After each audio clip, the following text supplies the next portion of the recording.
Welcome back to the Angry Man Podcast with Jason and Greg.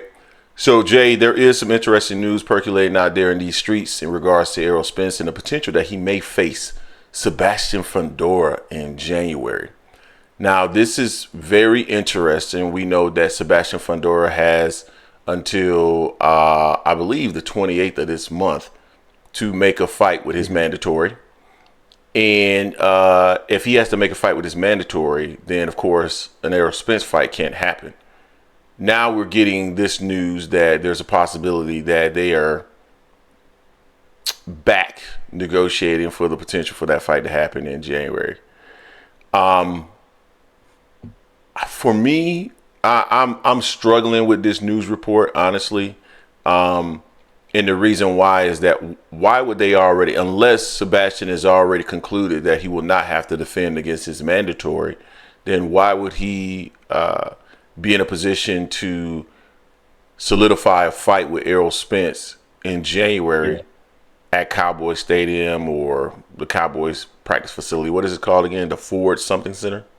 Ford Star. Ford Star Center. It's just interesting. Now, would I like to see that fight? Absolutely, because I want to see Errol get back into the ring. Would I love to see Errol get an opportunity to have a tune-up first? I would love to see that. But there's just so many different factors affecting the possibility of this fight. Errol still doesn't have a trainer, at least that we know of. Again, Sebastian Fundora has a mandatory that needs to be settled by the 28th before he can move forward with anything else. So, right now, personally, for me, I'm going to call cap that this is something that is in the works, unless it's something that had been in the works before. And again, Sebastian Fundora has been informed that he will not need to defend his title against his mandatory. His mandatory is going to take a different route.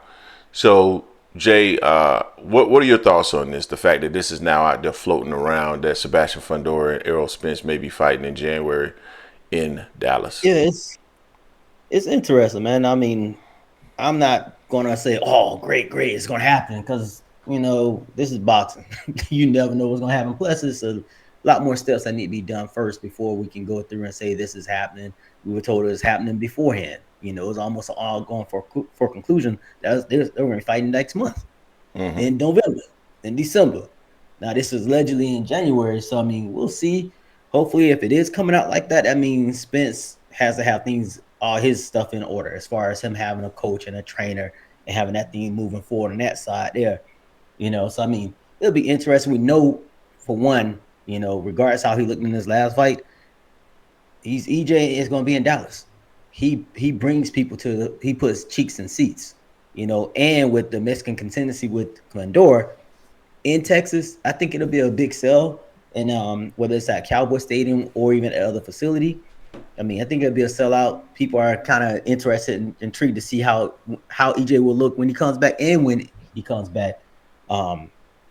He's a dude that people genuinely care about just because of the way he goes about his stuff. He's been a man of his word for everything so far. He got in the ring against Fundora when Fundora got the split decision over Tim Tszyu, said he got next on here, and he may be coming through again with something he said he was going to do. So I mean, but it's still early. We'll know more next week.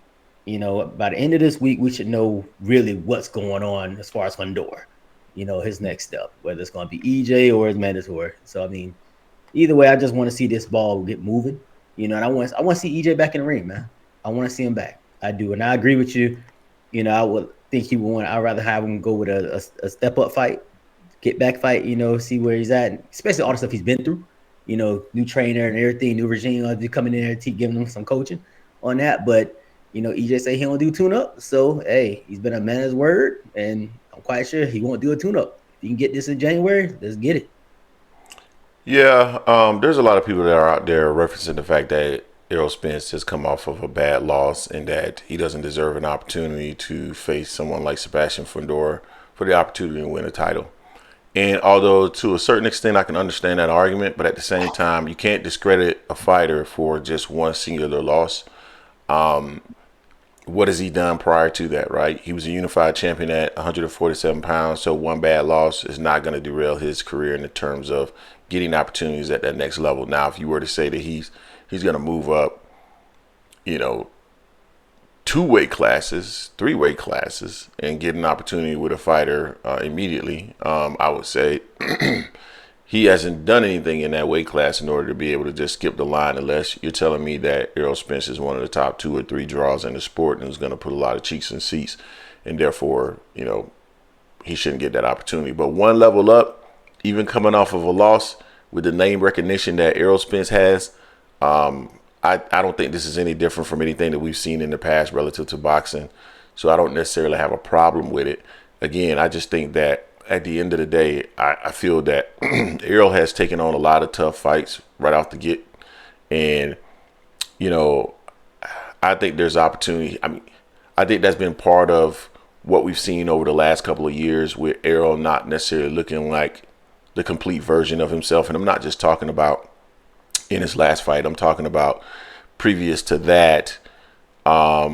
There was opportunities to be sharper in the ring, in my opinion. I just thought it was long layoffs and not taking opponents that would get you prepared to come back against your next opponent. Those tune-ups. And they have tune-ups for a reason. So, but again, I would be incredibly excited to see him back in the ring. I want to see what it is the next step in his career, of course. I think many fight fans want to see the next step in his career. He has a large contingent of fans that are out there. And, of course, it would be a big event. He and Sebastian Fundora in Dallas. So we'll see if it actually materializes, man. Yeah, I mean, people would get mad, say EJ might not deserve to fight, but Sebastian was coming off a KO loss when he got to fight opportunity against Tim Tszyu. Yeah, So, and Tim Tszyu is coming off of a loss, and isn't he getting a title opportunity next against the IBF? So, I mean, It's not uncommon, specifically when you have name recognition within that division, or if you have considerable name recognition in a division lower. It's not uncommon to see fighters get the opportunity to get back into the ring with a champion, even coming off of a loss. And I'm sure if we were to sit down and think about it, we'd probably come up with more examples of fighters coming off of losses and getting an opportunity to win titles going all the way back to the 1980s. So, again, not necessarily a big issue with that. I just want to see Errol be put in a position where he could perform at his best, considering the performance that he displayed in his last fight. So, it is what it is. You guys tell us what you think in the comment section in regards to what is out there currently percolating. Do you believe that Errol Spence versus Sebastian Fundora is next? I think it's just a little bit too soon to determine that. Not to say that that information is false. Not to say that, I'm going to say it's capped for now. But not to say that there's not some deal that was already in place. I think that's possible.